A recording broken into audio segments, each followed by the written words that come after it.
Good morning, students. Hope you all are in a great shape. And here again, I'm back with my second lecture on the bluest eye of Toni Morrison.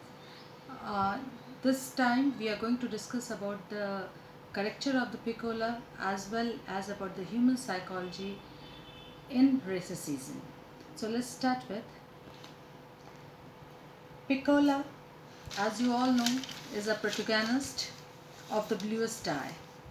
But despite this central role, she is passive and remains a mysterious character in the novel.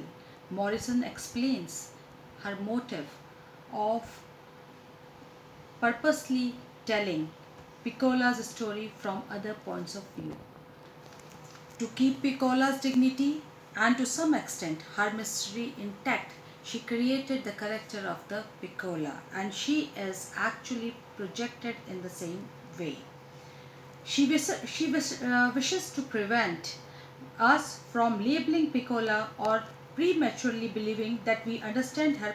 Piccola is a fragile and delicate child when the novel begins. As we have discussed earlier, if you remember, that it's a very beautiful in the novel that a girl from her childhood, when she unfolds herself step by step into a beautiful woman ahead, and with her fantasy also plays a very important role in the novel, which we are going to discuss afterwards.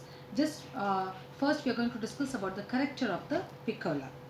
Now you see, she in very beginning in the novel, when she was a child, she is presented as a delicate child who is vulnerable to the vulnerable character of the society.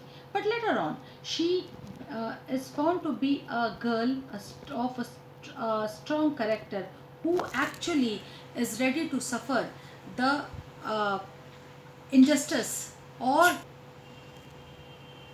the girl who is presented as a very weak character in her childhood, in her teenage, and we can see how she is fighting her battle to survive in the society, to intact her self identity. But later on, we see that she actually becomes the victim of the uh, violence in the society, which destroys her completely.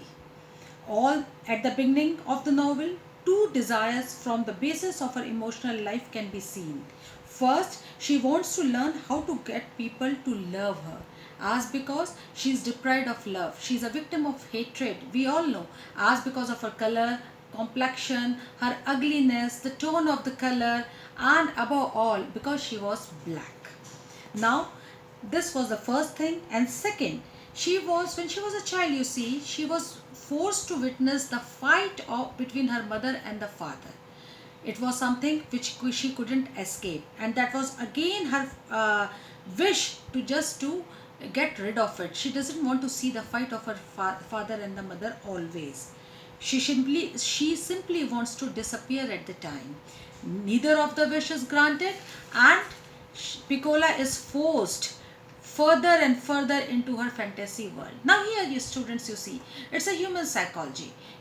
Fantasy, imagination is a boon for the human beings, as because we are surrounded with so many good and the bad things in a life.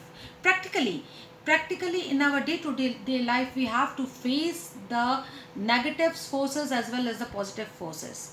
But imagination, fantasy is the thing which is the world created by ourselves. It is under our control, and we feel happy in in our fantasy, in our imagination. That is the thing which she was doing, and that is why she wished for the blue eye, the bluest eye. She believes that being granted the blue eyes that she wishes would change both how others sees her and how she sees the other. You see the thing, how she sees the world and how the world sees to her. That is actually her fantasy, and that is why she wanted to gain the blue eyes. Piccola is a symbol of the black community's self-hatred and belief in its own ugliness. Hatred in any way is ugly, you see. Others in the community, including her family, act out their self-hatred by expressing hatred towards her. It's not like that nobody is black in the community, but she was more ugly. And the people, just by neglecting her, by avoiding her, and by insulting her, actually they were getting rid of their self-hatred by oppressing her. Her ugliness had made them beautiful. You see how the beautiful line. Her ugliness made them beautiful. Again, we a little here we have to discuss about the human psychology.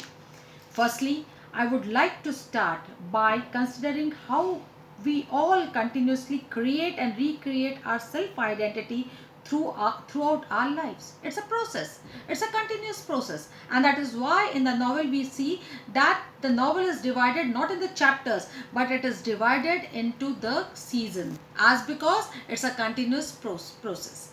It comes again it revives. Numerous psychological studies have shown that we all learn our self-worth based on approval or disapproval. Again, you see the importance of the two words, approval and disapproval. If you are approved in the society, if you are accepted by the society, if you are praised by your community, you yourself create your willpower and the self-identity becomes strong. But if you are disapproved, you are insulted again and again and again, and it's a continuous process. At that time, your self-confidence shattered, and you feel yourself lost. That happened with the Piccola. And then you see the experiences of babyhood to childhood, then to adulthood. Okay, this validate, promote, and value, or conversely dismiss, marginalize, ignore, or criticize aspects of us and our lives. We all know. We all being the you all know, being the students of the PG, you will understand what I mean to say. You see, the experiences of babyhood, the childhood, are till the adulthood. Actually, it frames our personality. I'm not speaking about only about the outer appearance. I'm speaking about the inner strength, the inner beauty. The idea of this novel is of beauty, and being the students of MA, we just can't speak about the beauty, outer beauty, but we have to speak about the inner beauty also. And then you see, we can learn self-importance and value, or conversely embarrassment, guilt, and shame. So vice versa. You can gain self-confidence, or you can gain guilt or shame by your experiences. It actually depends on the experiences you are facing in your daily life since your childhood. And then comes, it can even make you somewhere feel vulnerable, frightened, and attractive just by appearance. It leaves us in the state of fantasy.